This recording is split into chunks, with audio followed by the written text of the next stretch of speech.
वास्तव में वो जीवन धन्य होता है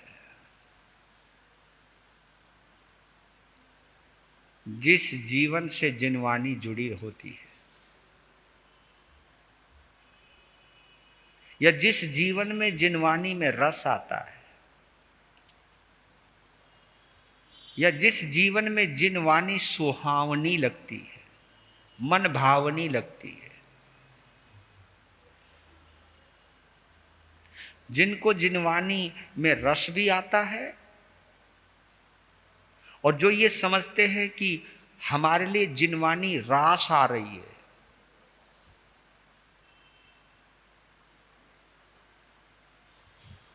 जिनवानी के पलों में हम परम आनंद की अनुभूति करते हैं।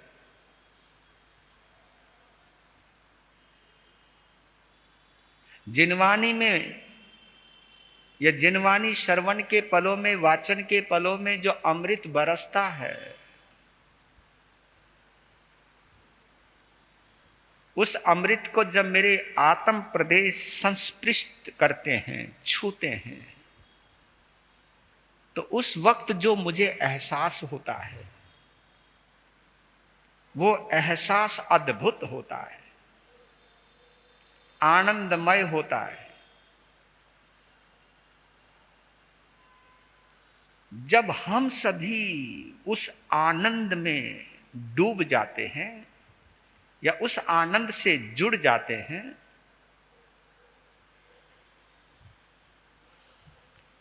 तो श्रुत देव की आराधना प्रारंभ होती है। ये आराधना हम सभी के लिए सम्यक्त्व की उपार्जना बन जाती है, सम्यक्त्व की साधना बन जाती है। और फिर अंदर से उद्गार निकलते हैं, जिस उद्गार को हम 27 तारीख से लगातार गा रहे हैं। वीर प्रभु के अंतिम वाणी, उत्तराधयन को खोलो, जय जिनवाणी, जय जिनवाणी बोलो। वीर प्रभु के उत्तराधयन को खोलो, जय जिनवाणी बोलो, जय जिनवाणी बोलो।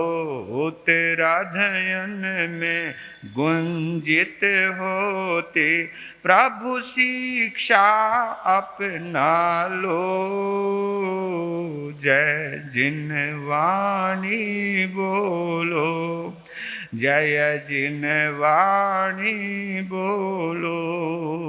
मंगलकारी भव भयहारी, जिनवाणी है सरना, जिसके आराधन से निश्चित ही मिटता जन्म व मरना।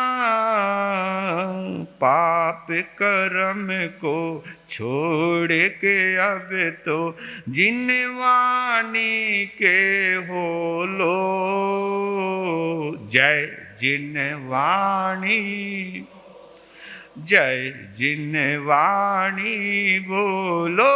वीर प्रभु की अंतिम वाणी, उत्तराधयन को खोलो, जय जिनवाणी बोलो, जय जिनवाणी।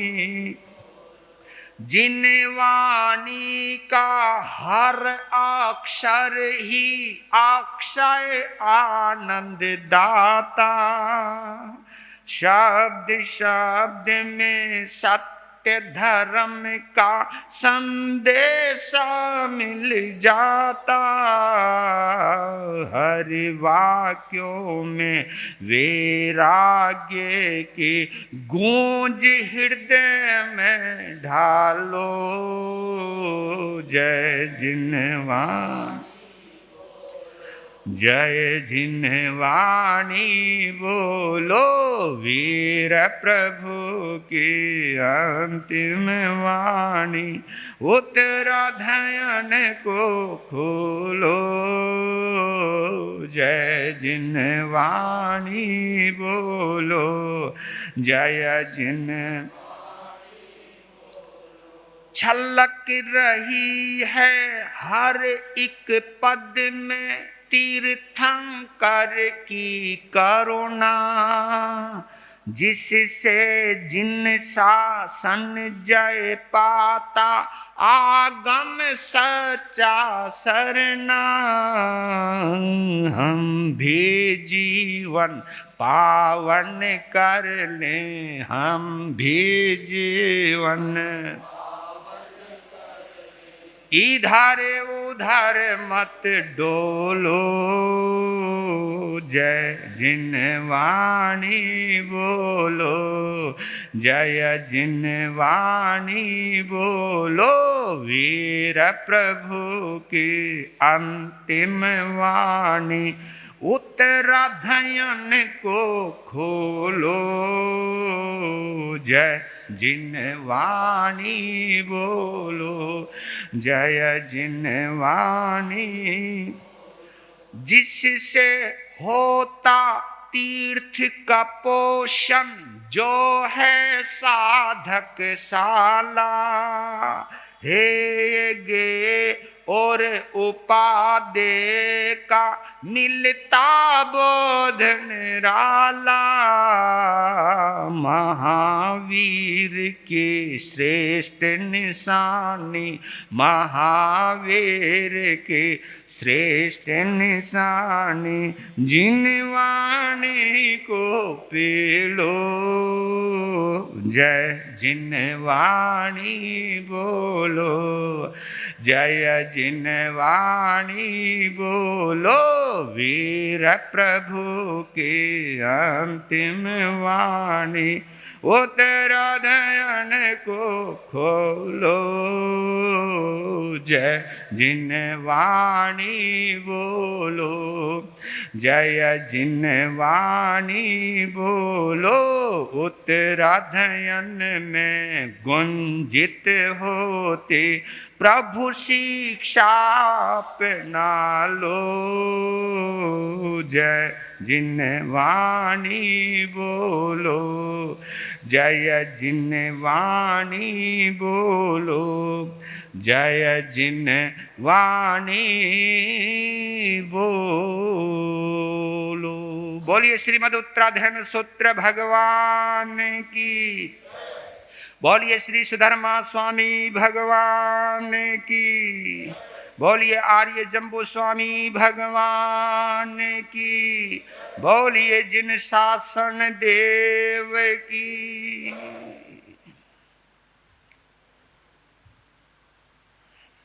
परम आनंद की अनुभूति जरूर हम सभी चेक करें कि हमें कितना आनंद की अनुभूति हो रही है। इस आनंद में ही हमारी मुक्ति का रास्ता छुपा है। इसी आनंद में ही सम्यक्त्व की साधना छिपी है। इसी आनंद में ही हमें आत्म दर्शन होने की प्रबल संभावना होती है। ये आनंद हमें बेहोश नहीं करता, ये आनंद हमें अमृत से भर देता है। इसी अमृत पान में हमें आत्मा का अनुभव होता है। वर्तमान में सिर्फ ये जिन्वाणी है या आगम है जो हमारे तीर्थंकर का प्रतिनिधित्व करते हैं। उनकी वाणी हमारे लिए सर्वोपरि होनी चाहिए। आज चित्र संभूतिये नामक 13वां अध्ययन है। आज इसी का ही जिक्र करेंगे। बड़ा महत्वपूर्ण अध्ययन है ये, हमारी तुम्हारी कई गलत फहमियों का निवारण करने वाला अध्ययन है ये। कई सवालों का जवाब है इस अध्ययन में। लीजिए, पहले मूल पाठ का श्रवण करें, वाचन करें और सबसे पहले तीर्थंकर महावीर की इस अंतिम निशानी को प्रणाम करें, गहरे भावों से, अहोभाव से।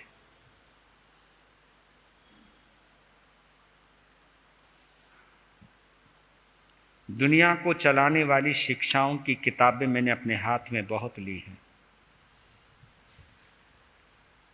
लेकिन संसार की समस्त गतियों से मुक्ति पाने का कोई रास्ता है तो ये इसी आगम से निकल रहा है। ये उत्तराध्ययन सूत्र नहीं बल्कि मुक्ति का रास्ता है।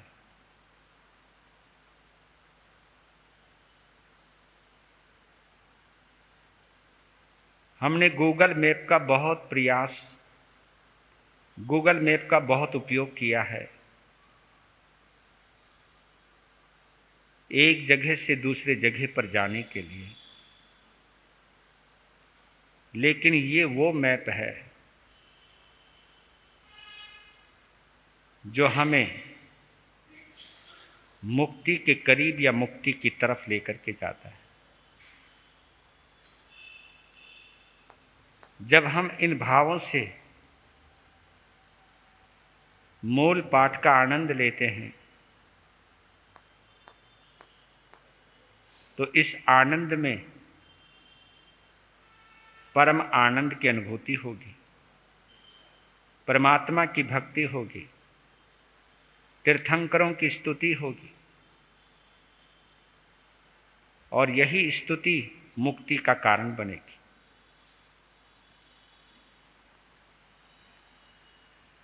जाई पराजियो खलो काशी नियानम तो हथिन पुरम्मी चुलनिये बंबदंतो उवन्नो पाऊं गुमाओ कंपिले शंभु चित्तो पुण्य जाओ पुरम तालमी सेठी कुलमी विशाले धम्मम सोन पवइयो कंपिलम्मी ये नाय रे समा गया दो विचित शंभु या सुह दुख फल विवागम कहती ते एक में कस चक्रवटी मही ढियो बम्ब दत्तो महायसो भाईरम बहुमानम इमं वयन मब्बवे आसीमो भाई राधो वे अन्न मन वसानुगा अन्न मन मनोरथा अन्न मन ही सीनो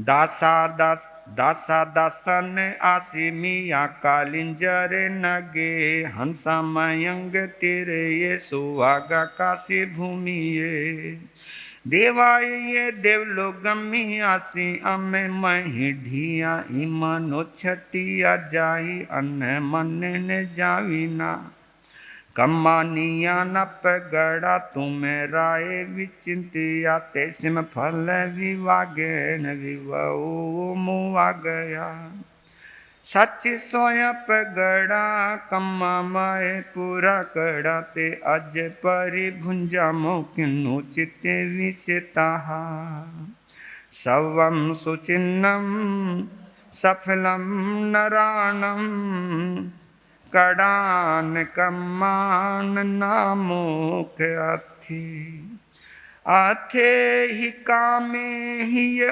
उत्तमे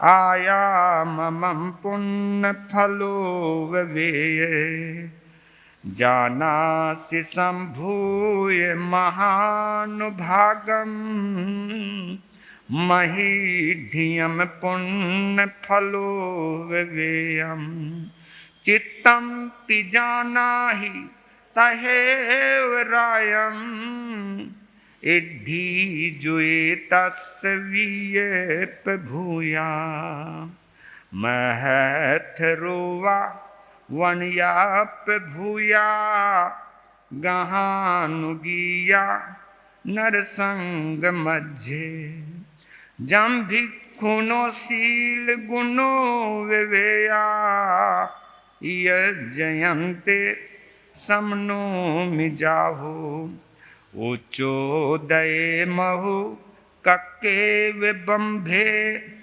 पवे या आव सहाय रम्मा इमं गिहम चित्त धनप भूयम पासाय पंचालु गुणो विवेयम नटे गिये वायहिं नारी जनाई परिवार यंतो भुंजाहि भोगाई इमाई भिक्षु ममरो ये पवज्जाहु दुखम तंपुवनेहन कयानुरागम नाराहिवं काम गुणे सुगिद्धम धम्मस्योतस हियानुपेहि चेतो इमं वयन मुदा हरिथा सवम विलवीयम गीयम सवम नट्टम विडम्बीयम सवे आभरणाभारा सवे कामदुहा बालाभिरामेषु दुहावहेषु नतं सुहं काम गुणेषु रायम वीरत कामान तवो धनानम जम्भे खुनम शील गुणे रयानम नरिंद जाई अहमानरानम सोवाग जाई दुहवो गयानम जहीं वयम सौ जन सेवेसा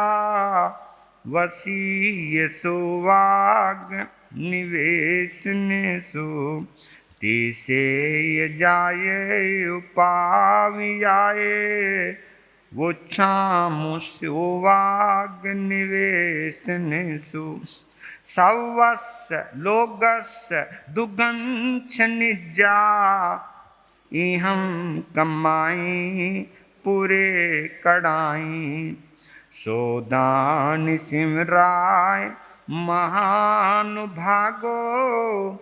महीढियो पुण्य फलो विवेयो चैतु भोगाई ऐसा सियाई आयान है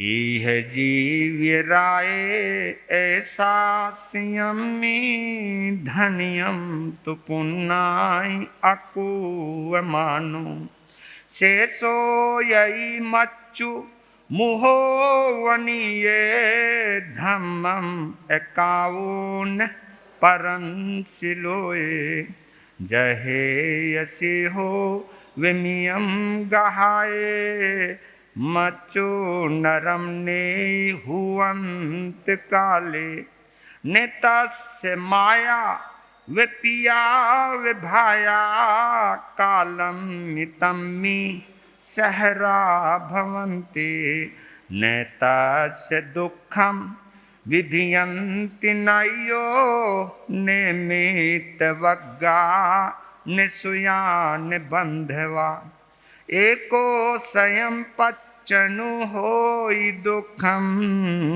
कतारमेवं अनुजाहिकमं चिच्चादुपयं च चौपयं च खेतं गिहं धन्नं च सौवं कमप्पबियो अवसोपयाये परम भवम सुंदर पावगम वा तम एक गम तुच्छ शरीर गम से चिगयम दहिये उपावगेनम भज्जाय पुत्ता वियनायो ये दायार मन्नम अनुसंगमन्ति। ओने जय जीविये माप्यमायम वन्नम जरा हरै नरसरायम पंचाल राया वैनम सुनाहे माकासिकम्माई महालयाई अहम पिजानामि जहे साहु जम्मे तुमम साहसे वाक में हम भोगा इमे संग करा हवंते जे दो जया अज्जो हम महार से ही हथिन पुरमी चित्ता दठूनम नरवई मढ़ियम काम भोगे सुगिद्धेनम नियानम मसूहम करम तत्से में अपरिकम तस्य इमम एयार संफलम जान मानो विजम धम्मम काम भोगे सुमुचियो नागो जहा पंकज जलावसनो दठो थलम नाभिसमेहितिरम एवं वयम काम गुणे सुगिद्धा निभिखुनो मग्ग मनु वयामो अच्छे कालो तुरंतिरायो नेया विभुगा पुरुषान नीचा उविच भोगा पुरुषं चयन्ते दोमं जहाखीन फलं विपक्षे जयितंसि भोगे चै असत्तो अज्ञाय कम्माय करे हिरायम धम्मे ठियो सौ पयानुकंपी तो हो हिसी देवो इयो व्युम्मी न तुझ भोगे चै ओन बुद्धि गिद्धो से आरंभ परे गहेसु मोहं कहो एत्यु विप्लावो गच्छामि रायम आमंत्योसि पंचाल राया वियेबम्ब दत्तो साहोस तस् वैनम अकाऊं अनुतरे भुंजिये काम भोगे अनुतरे सो नरए पवेठो चित्तो विकामे विरात कामो उदक चारित तवो महेशी अनुतरम संजम पाल इता अनुतरम सिद्ध गई गौती बेनी।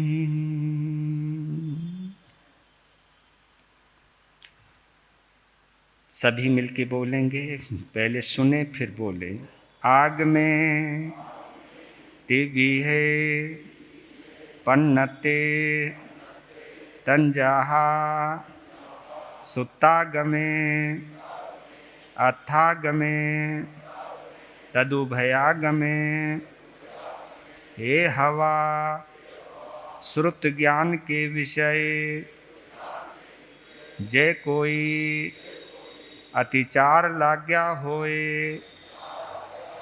ते में आलोम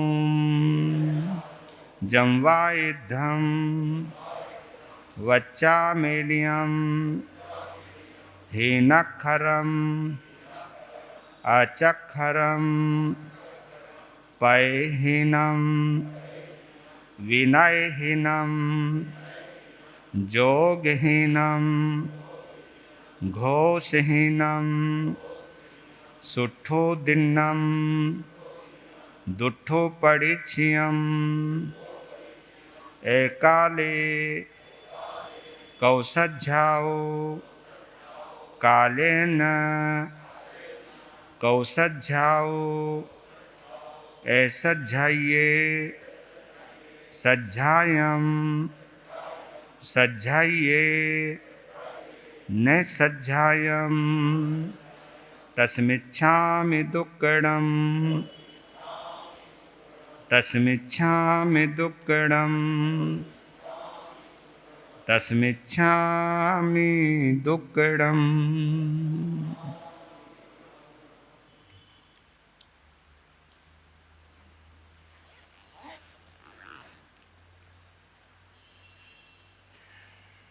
ये मूल पाठ, ये मूल वाणी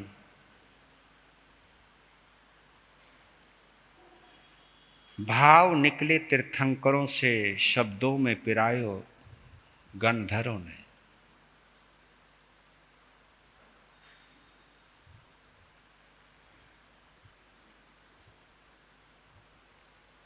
तीर्थंकर के भावों को समझने की ताकत गणधर में ही होती है। क्यों होती है? इसलिए होती है क्योंकि वे उनके द्वारा ही दीक्षित होते हैं।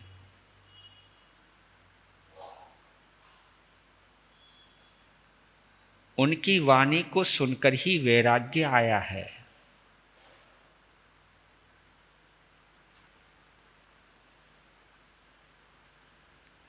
तीर्थंकरों का, गणधरों का तीर्थंकरों से आत्मीय संबंध होता है, मानसिक नहीं, मस्तिष्क का नहीं, आत्मीय संबंध, आत्मा से। हम यहां एक दूसरे के चेहरे को देखते हैं,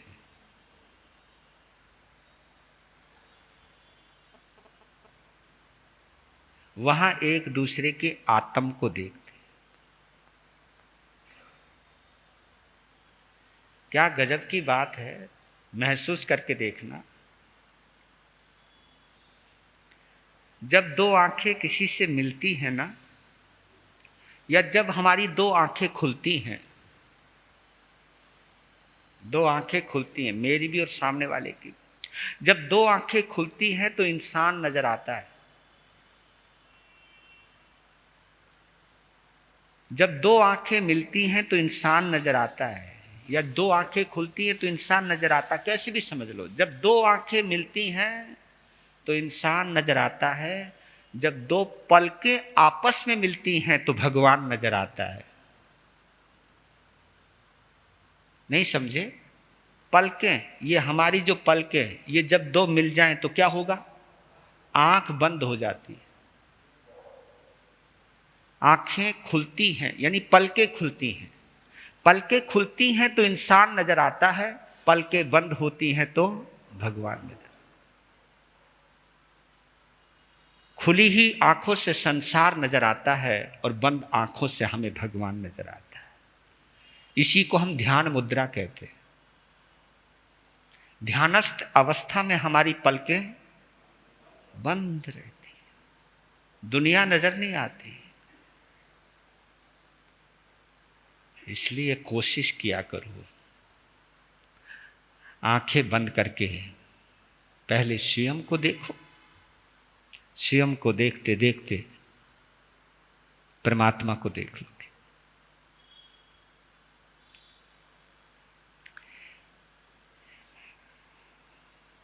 13वां अध्ययन जिसका नाम है चित्त संभूतीय अध्ययन या चित्र संभूतीय अध्ययन। तो नाम से ही पता चल रहा है कि इसमें दो जने हैं, ये दो भाइयों की कथा है। और ये कथा किस मुकाम तक गई है, इस कथा का जिक्र क्यों किया प्रभु ने? अपनी अंतिम देशना में इस अध्ययन को क्यों चुना होगा? कोई ना कोई तो है वजह, कुछ ना कुछ देना चाहते हैं प्रभु अपनी अंतिम देशना में। इसलिए वास्तव में है प्रभु, तुम्हारा तो निर्वाण भी हम सबके लिए कल्याणकारी बन गया।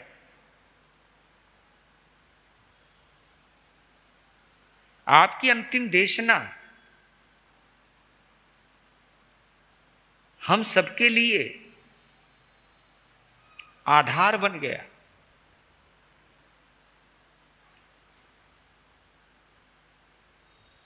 आपका जन्म,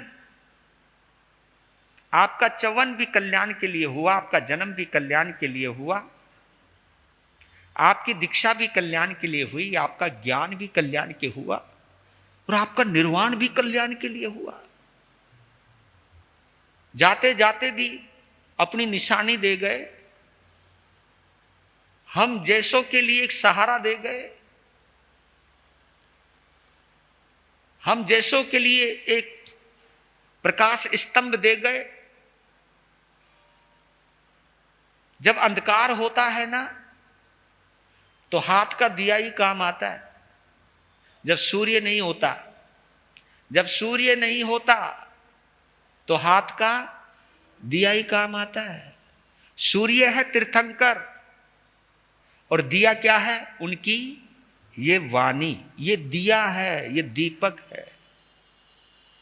इस दीपक को अगर हाथ में लेकर के चलोगे ना तो अंधकार में भी रास्ता दिखाई दे जाएगा। ऐसा लगता है कि भगवान महावीर की आत्मा आगम ज्योत के रूप में दीपक बनकर हमारे हाथों में आ गई है।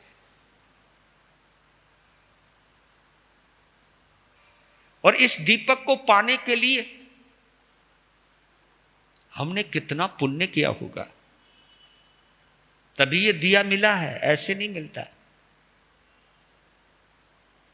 और इस दिए की अनुभूति या इस दिए की अहमियत तभी हो सकती है जिसकी नजरों में तीर्थंकरों की अहमियत होगी। लीजिए, 4 लाइनों से शुरू कर रहा हूं। आज ज्यादा गायन का नहीं रखूंगा क्योंकि कहानी है, कहानी को बांध करके चलूं तो ज्यादा अच्छा रहेगा। आत्मशुद्धि के लिए ही, आत्मशुद्धि के लिए ही ध्यान तप की साधना, तप के फल की कामना, मुक्ति पथ की वंचना। तप के फल की कामना, मुक्ति पथ की वंचना। वंचना कहते हैं रुकावट को। मृत्यु आने, यह हम सभी को समझना है। मृत्यु आने पर स्वजन और बंधु बांधव छोड़ते, मृत्यु आने पर स्वजन और बंधु बांधव छोड़ते। संभूत सी चरिया रही तो आगे दुख में डोलते, संभूत सी चरिया रही तो आगे दुख में डोलते। आत्मशुद्धि के लिए ही ध्यान तप की साधना। जो आत्म शुद्धि करना चाहता है उसके लिए ध्यान तप एक ऐसा तप है, एक ऐसी साधना है जिस साधना के माध्यम से आत्म शुद्धि हो सकती है। लेकिन दूसरी तरफ और है कि अगर आपने बड़ी से बड़ी तपस्या की, लेकिन उस बड़ी से बड़ी तपस्या को अगर आपने संसार के सुखों की पाने की लालसा और कामना में दांव पर लगा दिया तो उस, क्योंकि तपस्या खाली तो जाएगी नहीं, तपस्या खाली नहीं जाएगी, पर लेकिन उस तपस्या से तुम्हें संसार का सुख तो मिले जाएगा, लेकिन मुक्ति का आनंद नहीं मिल पाएगा।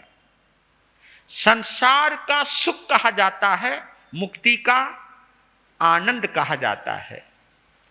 संसार का सुख इसलिए क्योंकि हम अब कोई चीज दांव पर लगाई है तो कुछ आकर्षण होगा उसमें, तभी तो दांव पर लगाई है। पर लेकिन वो जो चीज दांव पर लगाई जाती है वो मोह के अंदर लगाई जाती है, आसक्ति में लगाई जाती है, भक्ति में नहीं। ये याद कर लेना, संसार आसक्ति से चलता है, भगवान भक्ति से मिलता है। भगवान के लिए भक्ति लगती है, संसार के लिए आसक्ति लगती है। आपके अंदर जितनी आसक्ति होगी आपका संसार उतना ही बड़ा होता जाएगा। आपके अंदर जितनी भक्ति होगी संसार घटता जाएगा, भगवान मिलता जाएगा और भगवान होते जाओगे। ये चीज होती है, भगवान मिलता जाएगा और भगवान मिल गया तो आप भी भगवान बनते जाओगे। भगवान मिलता जाएगा, भगवान बनते जाओगे। ये साधना है। ये तप एक ऐसी चीज है जो संसार भी दे देता है, लेकिन कब देता है संसार? जब तप के साथ आसक्ति जुड़ जाती है। आपने कभी गौर किया हो नहीं किया हो, 10वें कालिक सूत्र का जो पहली गाथा है, धम्मो मंगल मुक्तिठम अहिंसा संयमो तवो देवा वित्तम नमम संति जस धम्मे सया मनो। पर आप इसमें एक चीज समझना, अहिंसा संयमो तवो, एक तरफ अहिंसा है, एक तरफ तप है, बीच में संयम रखा। ये कोई लॉजिक तो है इसका, कोई ना कोई कारण तो है कि संयम को बीच में क्यों रखा। अहिंसा शुरुआत की है, तप से एंड किया और संयम को बीच में रखा। संयम नियोजक है, संयम एक सेतु का काम करता है। आपकी अहिंसा को, आपके तप को बांध करके, साध करके अगर कोई चीज रखती है तो वो संयम रखता है, संयम लगता है। अहिंसा की पालना करो, तपस्या है, तपस्या के लिए तपस्या करो, संयम के लिए। अहिंसा तप बननी चाहिए, तप संयम बनना चाहिए। नहीं तो तपस्या संसार का कारण भी बन सकता है अगर संयम ना हो तो। क्योंकि तेजोलेशा की जो प्राप्ति की जाती है ना, वो भी तपस्या से की जाती है, ऐसे नहीं होती। तेजोलेशा आप समझते होंगे, जिसमें आग की साधना की जाती है, सूर्य की साधना की जाती है। सूर्य की आग को समा लिया जाता है, उसमें तपस्या भी की जाती है, व्रत भी किया जाता है, अतापना भी ली जाती है। यानी सूरज की रोशनी को अंदर अंदर समाहित किया जाता है और एक ऐसी स्थिति आ जाती है तेजोलेशा के द्वारा जो सामने वाले को जला देता है। तो ये जलाना अहिंसा तो नहीं है, ये जलाना ये तो हिंसा है ना। तो गोसालक ने महावीर की समोसरण में तेजोलेशा का, और उस समय तुमने गौर किया हो भगवान महावीर ने अपने साधुओं को सचेत कर दिया था कि गोसालक आ रहा है, वो कुछ भी कहे, कुछ भी कहे, कुछ भी बोले, तुम्हें अपना संयम नहीं खोना, तुम्हें अपना संयम नहीं खोना। वाणी पे संयम रखो, भावों पे संयम रखो, शांत रहना। तो भरी सभा में गोसालक ने प्रभु महावीर को बहुत गंदा बोला, गालियां तक दी।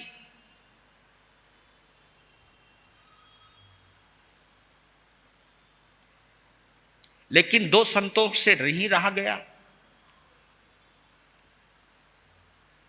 दो संतों को गोसालक ने गुस्सा दिलवा दिया, यानी अपने गुस्से का प्रभाव सामने वाले पे डाल दिया, जबकि भगवान महावीर ने खुद कहा वो कुछ भी बोले तुम संयम मत खोना।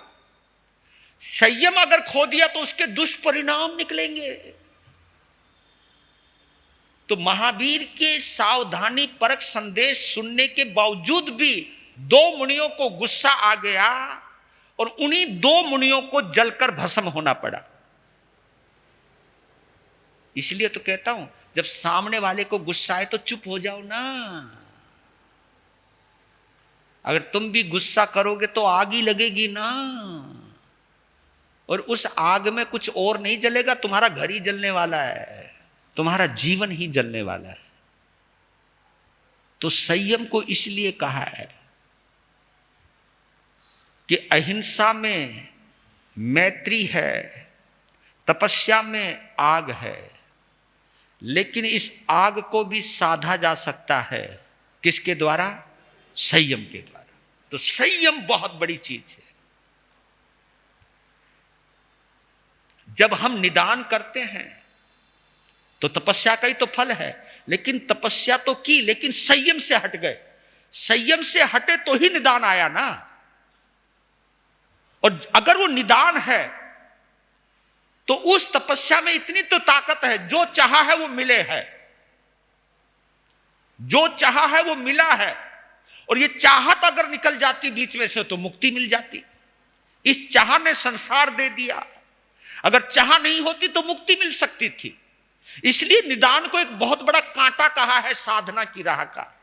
हां, साधना की राह का सबसे बड़ा कांटा है, क्योंकि पांव में अगर कांटा लग गया ना तो जो आपकी स्वाभाविक चाल है आप उस चाल से नहीं चल पाओगे।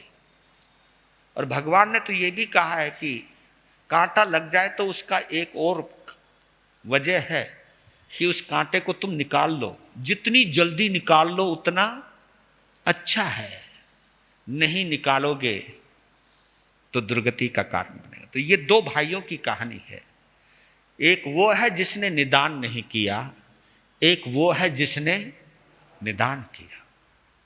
एक भाई वो है जो आखिरी वक्त में मुक्ति के अंदर गया, एक भाई वो है जो आखिरी में 7वीं नरक में गया। एक ने अंतिम तलहटी को छुआ और एक ने लोक को पार कर दिया। तो ये कहानी है चित्र और संभूति की। ये कहानी तब शुरू होती है जब कांपिल्यपुर नगर में चुलनी माता के पेट से ब्रह्मदत्त का जन्म हुआ।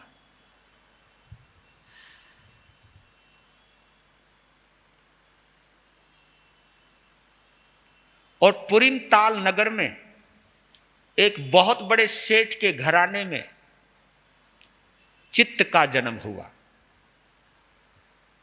अब इसकी कहानी ब्रह्मदत्त चक्रवर्ती बना, 6 खंड का मालिक बना, अपार वैभव का मालिक बना।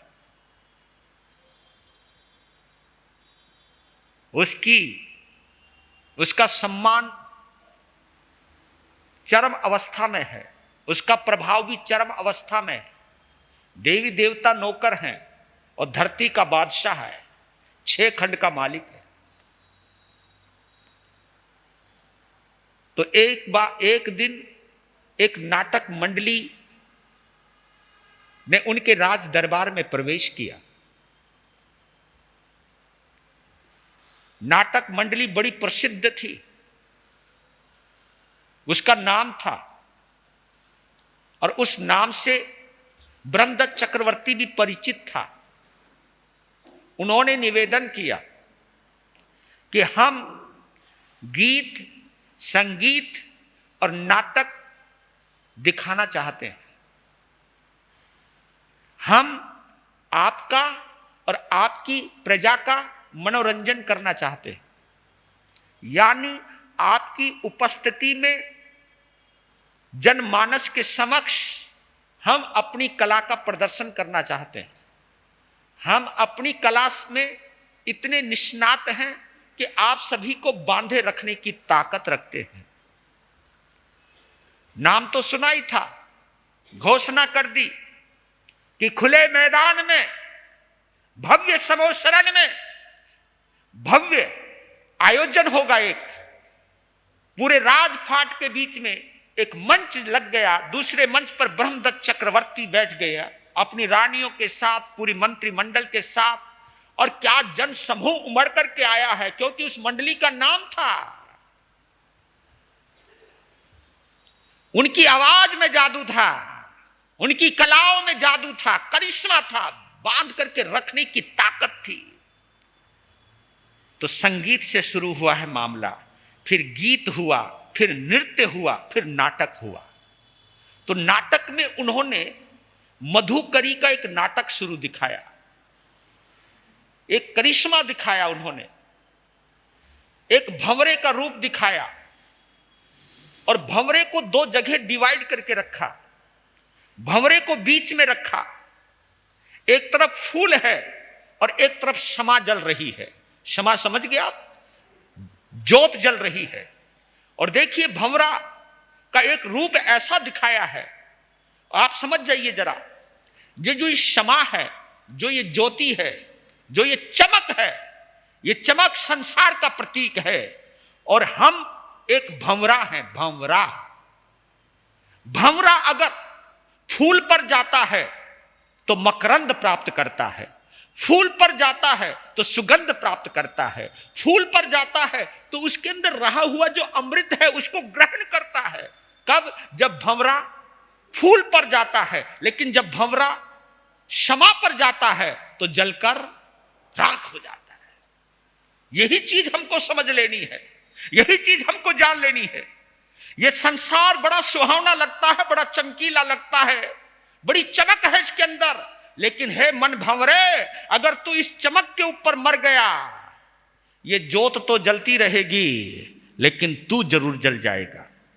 लेकिन अगर जो ये फूल है, ये जिनवानी है, ये फूल जो है ये वैराग्य का है, ये जो फूल है ये आत्मा का पुष्प है। अगर ये मन भंवरा अगर आत्मा रूपी पुष्प पर चला गया, परमात्मा रूपी पुष्प पर चला गया, जिनवानी रूपी पुष्प पर चला गया, तो उससे ये अमृत की प्राप्ति करता है। तो वो दृश्य दिखला रहे थे और इतना बांध के रख दिया, दिखाया कि जब हम संसारी होते हैं तो क्षमा पर जल जाते हैं, और जब हम सन्यासी होते हैं, संत होते हैं, तो फूल के मकरंद को प्राप्त करके तृप्त हो जाते हैं। आहा, जब वो दृश्य दिखला रहे थे और ब्रह्मदत्त चक्रवर्ती बांध करके देख रहा है, डूब गया, डूब गया, डूब गया, गहराई में उतर गया, गहराई में उतर गया। इतना गहराई में उतरा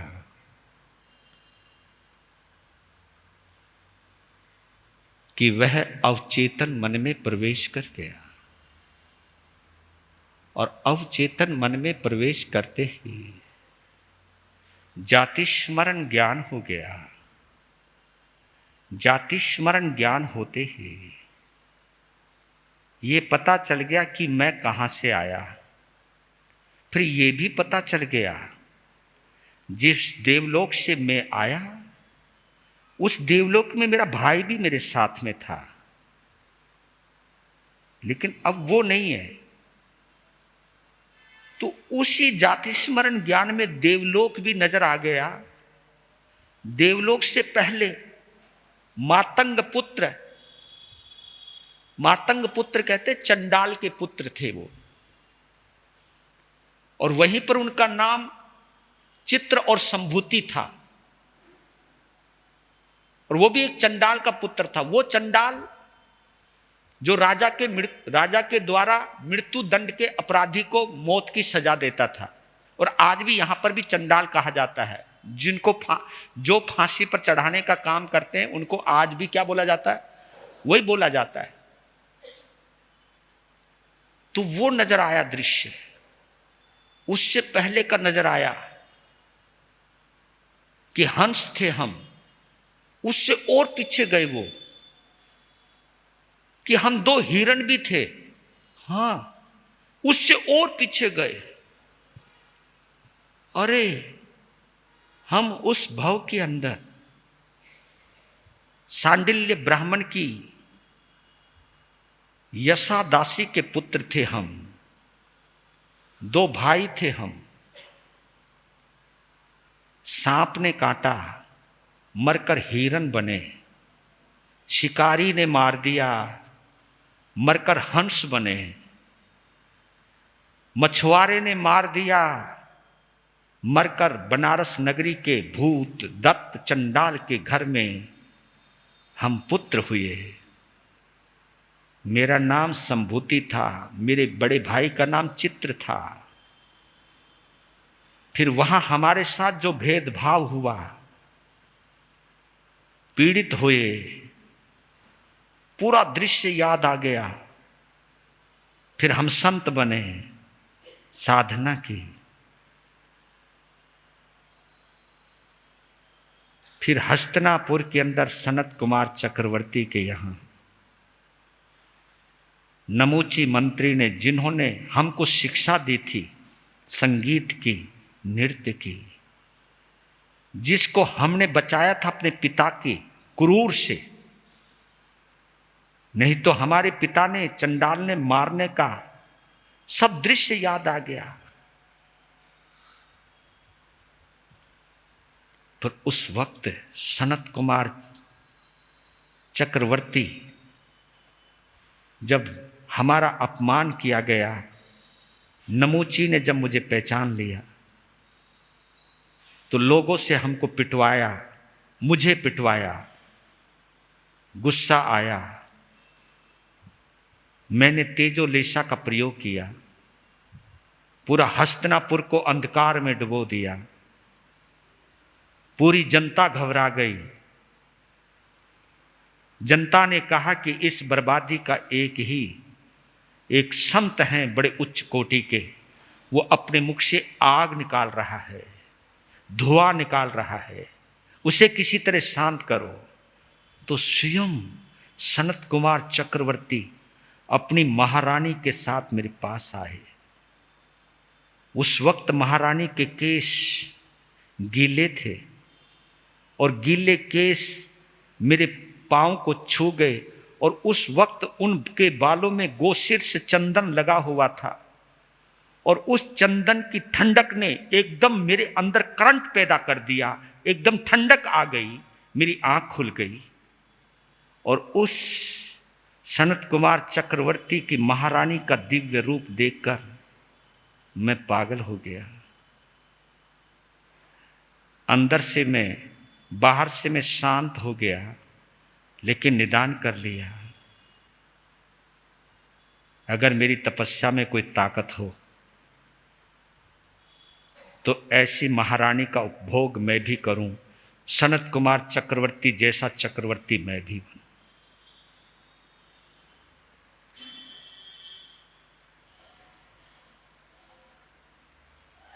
मैं चक्रवर्ती बन गया, लेकिन मेरा भाई कहां गया? मेरा भाई कहां गया? अपनी भाई की याद आ गई, और ब्रह्मदत्त चक्रवर्ती सिंहासन के ऊपर बेहोश हो गया। बेहोश जब हो गया तो हड़कंप मच गया। हड़कंप जब मच गया तो नाटक नूटक सब बंद हो गए। कहा कि तुम जाओ जाओ जाओ, यहां से जाओ। पानी के छींटे मारे, होश आया, मेरा भाई कहां है? मेरा, जैसे बहका हुआ व्यक्ति बोल, मेरा भाई कहां है? मुझे भाई चाहिए, हर हालत में मुझे भाई चाहिए।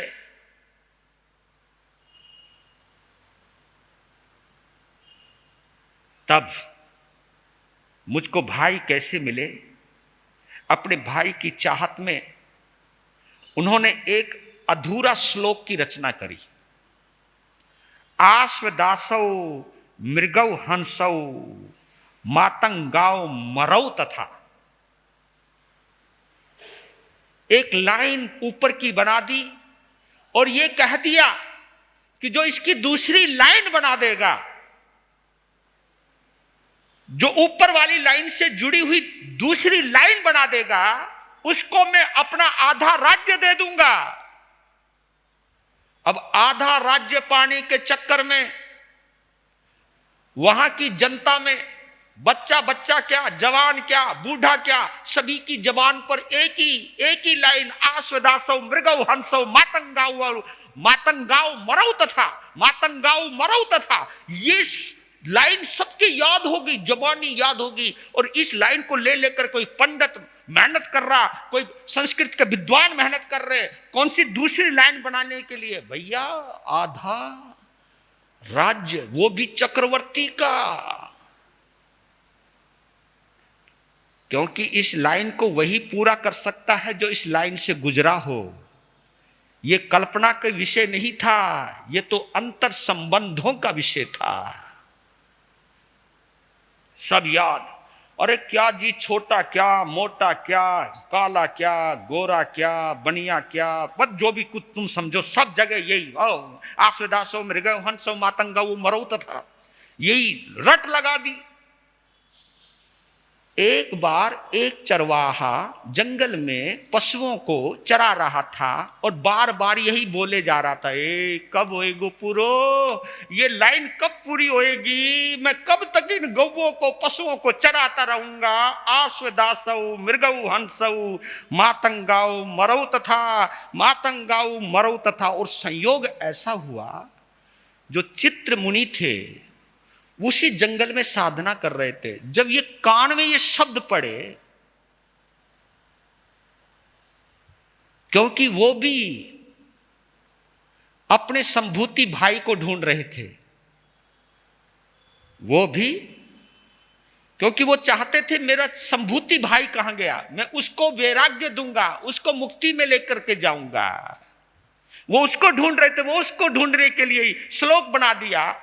जब ये शब्द पढ़ा, ये जब आधे श्लोक सुना, तो उन्होंने कहा, ऐसा नो षष्टिका जाति ही अन्योन्योभ्याम विविक्तयो। जब ये शब्द बोला तो चरवाहे का दिमाग चकराया, दौड़ करके आया, तुमने कुछ बोला, हाँ, ऐसा नो षष्टिका जाति ही अन्योन्याभ्याम विविक्तयो, ये क्या है? क्योंकि ये ऊपर वाली लाइन की दूसरी लाइन है, यह याद करवाओ ना।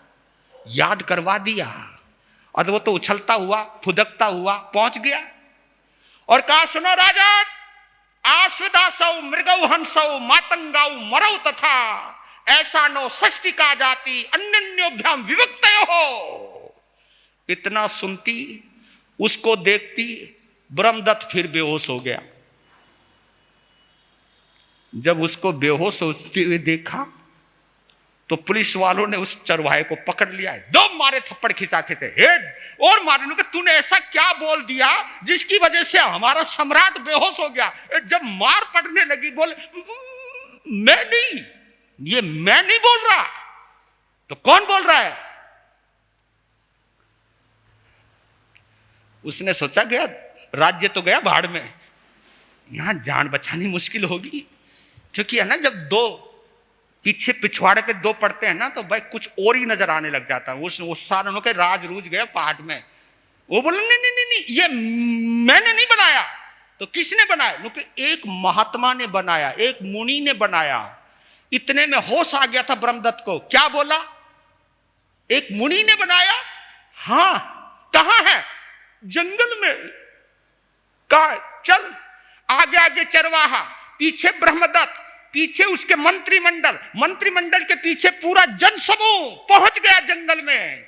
जब चित्त संभूति को देखा तो है ना ये आकर्षण, एकदम पहचान गए, भावना पहचान गए कि ये मेरा भाई है। एकदम चिपक गया, अपने भाई के गले लग गया, भैया तुम यहां? हाँ,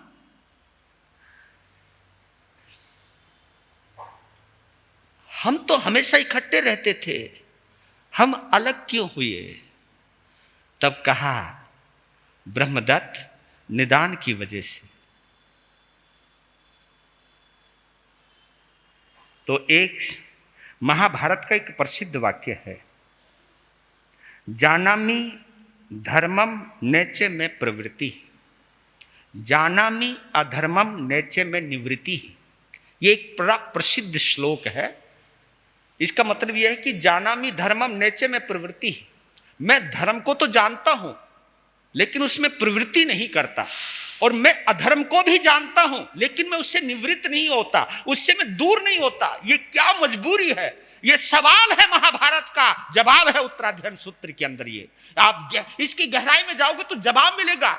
कि कई लोग कहते हैं कि महाराज मैं चाहते हुए भी धर्म नहीं कर पाता हूं, मैं चाहते हुए भी क्रोध छोड़ नहीं पाता हूं, मैं चाहते हुए भी मैं त्याग नहीं कर पाता हूं, मैं तपस्या करना चाहता हूं लेकिन नहीं कर पाता हूं, मैं समाई करना चाहता हूं नहीं कर पाता हूं, मैं कुछ त्याग तपस्या करना चाहता हूं नहीं कर पाता हूं, मैं धर्म को अच्छा मानता हूं लेकिन उसके बावजूद भी मैं धर्म नहीं कर पाता हूं। वजह क्या है? इसका जवाब यही है, इसका संदेश यही है।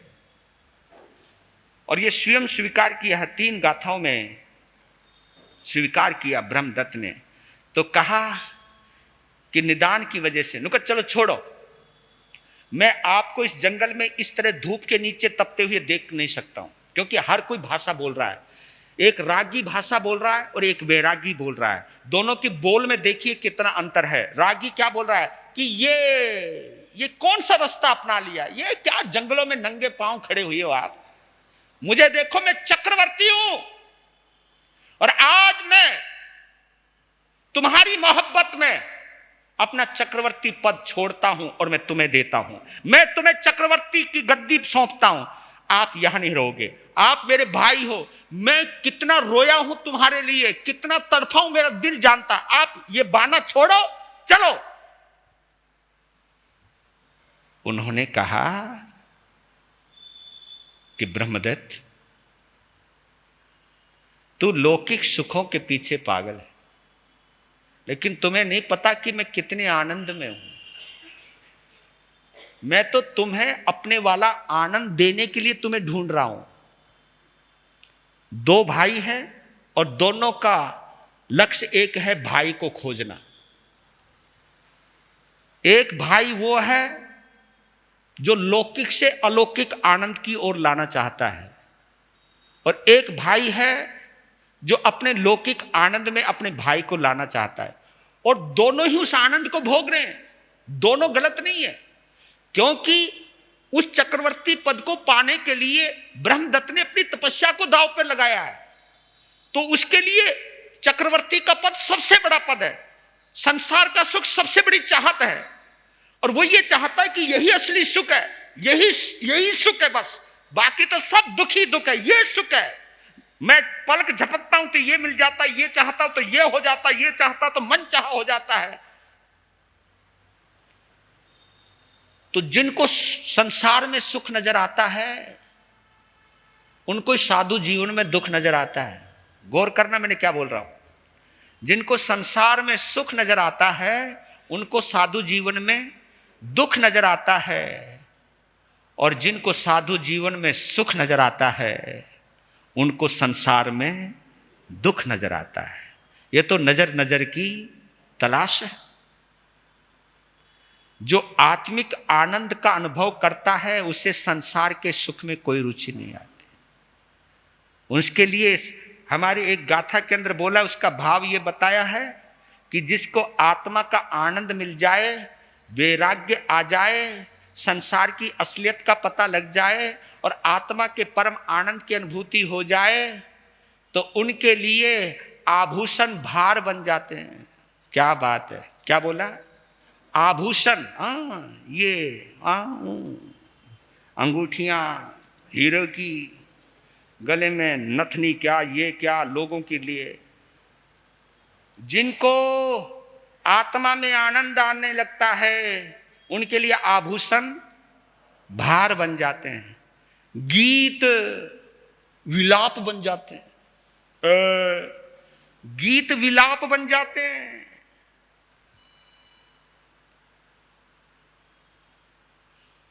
और नाटक विडंबना बन जाती है। विडंबना, ये जो बड़े बड़े नाटक होते हैं ना, जिन फिल्मों की तुम एडवांस में बुकिंग करके रखते हो, जिन क्लबों की तुम एडवांस में बुकिंग करके रखते हो, जिन विशेष समारोह की आप बुकिंग करके रखते हो, तुम स्पेशल टिकटें खरीदते हो, हाँ, घूमने के लिए, आउटिंग के लिए, मंचा, बड़े बड़े होटलों के अंदर हजारों रुपए आप यूं बहा देते हो। वो विडंबना है, विडंबना। ये लेकिन किन के लिए? उनके लिए जिन्होंने अपने अंतर का आनंद अनुभव किया हुआ है, और जिन्होंने इन चीजों में जो मैं बोल रहा हूं, आभूषणों में जिन्होंने सुख ढूंढ लिया, गीतों में जिन्होंने अपना अंदर का मजा ढूंढ लिया, नाटक में जिन्होंने अपनी मस्ती ढूंढ ली, उनके लिए हम लोग ड्रामा नजर आते हैं। ये तो इसलिए मैं उनको दोष नहीं देता हूं, ये तो भैया अपनी अपनी चाहत की बात है, अपनी अपनी राह की बात है। बस ये है कि जिसको आत्मा का आनंद आ गया, वो अपने इस आनंद में इतना डूब जाता है, इस आनंद में अगर चक्रवर्ती का पद भी बाधक बन जाए तो उसको भी छोड़ देता है। बड़े बड़े राजाओं ने राज सिंहासन छोड़कर अगर संत बने हैं, मखमली गद्दों को छोड़ करके अगर जंगल में यूं ही नंगे पांव चल रहे हैं, आतापना ले रहे हैं, तो जरूर कुछ आनंद वो मिला होगा जो आनंद उनको महलों के अंदर नहीं मिला है। ऐसे कोई पागल कोई नहीं होता है। त्याग का भी एक आनंद आता है, बस त्याग को कभी बोझ मत बनने देना। बोझ का मतलब तुम समझना क्या बोल रहा हूं मैं। ये हम त्याग करके भी इस आनंद को नहीं प्राप्त हो पाते हैं। कब? जब त्याग अभिमान बन जाए। जब त्याग अभिमान बन जाए तो हम इस त्याग का भी आनंद नहीं ले पाते। जब त्याग ही भेदभाव की वजह बन जाए तो हम भी इसका आनंद नहीं ले पाते हैं। बस ये आनंद इतना अद्भुत है, इतना अद्भुत है कि पूछो मत। तो इसने, अब देखो, दोनों निमंत्रण दे रहे। ब्रह्मदत्त चक्रवर्ती कह रहा तू महलों में चल, और चित्त मुनि क्या कहता, तू महलों को छोड़ के कुछ नहीं रखा संसार में, सब मर जाओगे, कोई रोने वाला नहीं है। जब तक तुम्हारा जीवन है तभी तक रिश्ते नाते, मरने के बाद आग लगा दिए जाओगे, कोई तुम्हें रखने वाला नहीं है, तुम आ जाओ इधर। तब वो ब्रह्मदत्त चक्रवर्ती कहता कि महात्मन, हे भैया, जो तुम बोल रहे हो मैं महसूस कर रहा हूं, वो मैं महसूस कर रहा हूं, जो तुम बोल रहे हो वो मैं महसूस कर रहा हूं। और उसने स्वीकार किया है कि हथिनपुरम में चित्ता दत्थुनम नर वही महिढ्यम काम भोगेशु गिद्धनो नियान मसूहम कड़म। उन्होंने कहा कि बस वो हस्तिनापुर का जो चक्रवर्ती था सनत कुमार, उसकी महान रिद्धि को देख करके, नर वही महिढ्यो, नरपति, क्योंकि चक्रवर्ती को नरपति कहते हैं, मनुष्यों का राजा है, उसकी महान रिद्धि को देख करके काम भोगेशु गिद्धेना, काम भोगों में आसक्त होकर के, नियान मसूहम कड़म, मैंने नियान कर लिया। उसकी वजह से मैं चाहते हुए, मैं जानता हूं कि ये संसार एक बंधन है, लेकिन इसको जानने के बावजूद भी मैं इस बंधन से मुक्त नहीं हो पा रहा हूं, क्योंकि मैंने निदान किया था, उसका मैंने प्रतिक्रमण नहीं किया। इसलिए आप मुझे कितना भी समझाओ, मैं राजगद्दी नहीं छोड़ सकता। मेरी तो हालत यह है कि सामने किनारा है, नज़र भी आ रहा है, लेकिन मैं चाहते हुए भी इस किनारे पर नहीं आ सकता हूँ। इतना लाचार महसूस कर रहा हूँ इस निदान की वजह से। इस निदान ने दो भाइयों की जोड़ी को अलग अलग कर दिया, और अलग अलग ऐसे भी कर दिया कि अंतिम समय में चित्त संभूति, उत्तम भाव, उत्तम तपस्या के द्वारा कर्म निर्जरा करके अनुत्तर गति कहाँ गए? मुक्ति में गए। और वो ब्रह्मदत्त संसार के समस्त सुखों को भोगने के बावजूद भी मरकर नरक में गए। जिस सुख का अंजाम आखिरी में नरक निकले, वो सुख भी दुख रूप होता है, वो सुख भी दुख रूप होता है। जो सुख आखिरी में महादुख में बदल जाए, वही दुख है। जो अपने सुख में दुख को ढूंढना सीख जाए, और ये जिन शासन ने दिखाया है कि सुख में भी दुख छुपा हुआ है, सुख में भी दुख छुपा हुआ है, ये वही जान सकता है जो जिनवाणी का रसिक होता है, जो जिनवाणी का ज्ञाता होता है, जो जिनवाणी में रमन करता है। वो मर के 7वीं नरक में गए, तो ये कहानी आप क्या समझे, ये कहानी नहीं है, भगवान की जबानी है। ये भगवान हमें समझा रहे हैं कि जो तुम्हें सुख नजर आ रहा है वो तुम्हारे लिए दुख बनने वाला है, और जो साधना में तुमको दुख नजर आ रहा है वो दुख परम सुख में बदलने वाला है, परम आनंद में बदलने वाला है। वीर नाम के हीरे मोती, गुरु नाम के हीरे मोती, मैं बिखराऊं गले गले, ले लो रे कोई राम का प्यारा, शोर मचाऊं। ओ ले लो रे कोई गुरु का प्यारा, शोर मचाऊं। दौलत के दीवानों सुन लो, एक दिन ऐसा आएगा, धन दौलत और महल खजाना यहीं पड़ा रह जाएगा। हो धन दौलत और महल खजाना यहीं पड़ा रह जाएगा। सुंदर काया मिट्टी बनेगी, सुंदर काया मिट्टी बनेगी, चर्चा होगी गले गले, ले लो रे कोई राम का प्यारा, शोर मचाऊं गले गले। हो ले लो रे कोई गुरु का प्यारा, शोर मचाऊं गली गले। हो शोर मचाऊं गली गले, शोर मचाऊं गले गले, शोर मचाऊं गली गली।